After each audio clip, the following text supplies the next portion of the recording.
depan lokasi ruang kantor daripada korban, dan ternyata korban memasuki kamar mandi.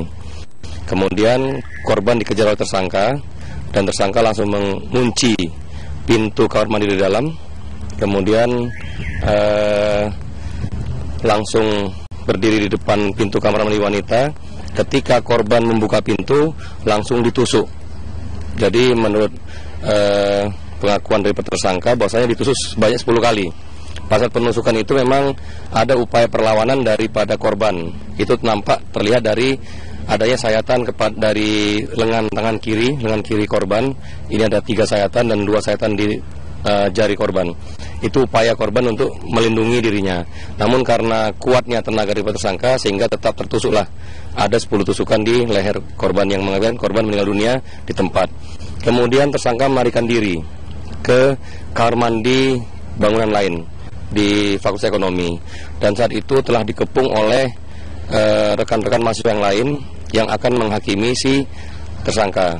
Dan pukul 16 kemarin, ini tanggal pukul 16 pihak Polresta Medan dihubungi oleh beberapa warga dari lingkungan UMSU adanya pembunuhan, dan ketika kami datang ke TKP memang betul ada informasi tersebut, ada kejadian tersebut, sehingga kami mencoba untuk mengevakuasi korban terlebih dahulu untuk dibawa ke Rumah Sakit Bayangkara.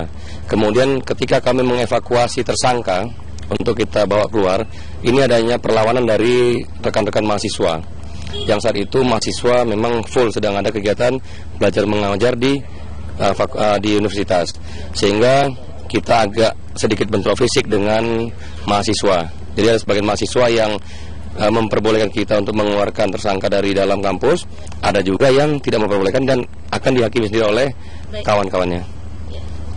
Oke, Pak, dari alat bukti yang diamankan di sini sejauh ini keterangan yang digali oleh tersangka, apakah alat-alat ini memang baru dia beli atau ini memang sudah dipersiapkan jauh hari, Pak?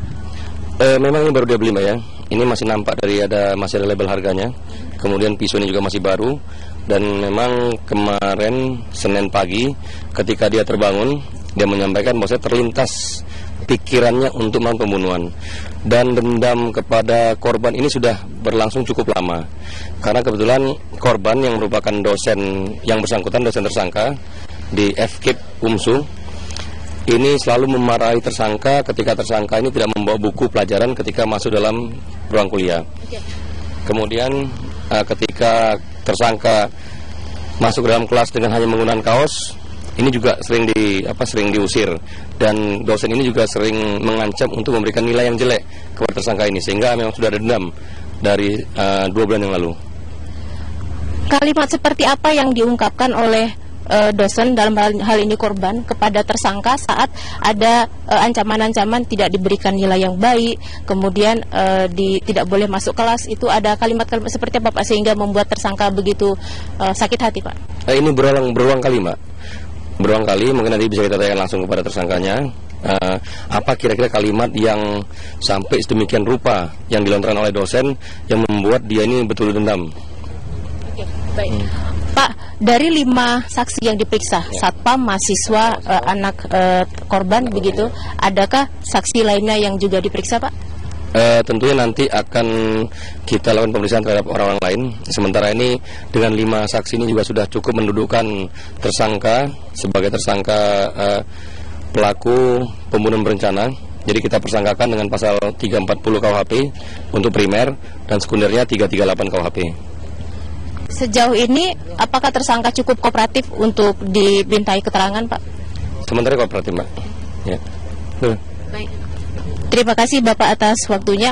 Ya, pemirsa, sampai saat ini memang peristiwa yang terjadi kemarin sore, seorang mahasiswa yang tega menghabisi nyawa dosennya ini memang cukup menyita perhatian warga, di mana pihak kampus sendiri dan mahasiswa juga tidak menyangka sosok seorang dosen yang begitu akrab disapa Bunda ini ternyata menjadi korban pembunuhan mahasiswanya sendiri. Itu dulu sementara laporan dari Medan, saya kembalikan ke Jakarta. Terima kasih Wanasari, laporan langsung dari Medan, Sumatera Utara. Dan pemirsa, rencana penggusuran kawasan luar Batang ditolak warga, kami akan hadirkan sesaat lagi.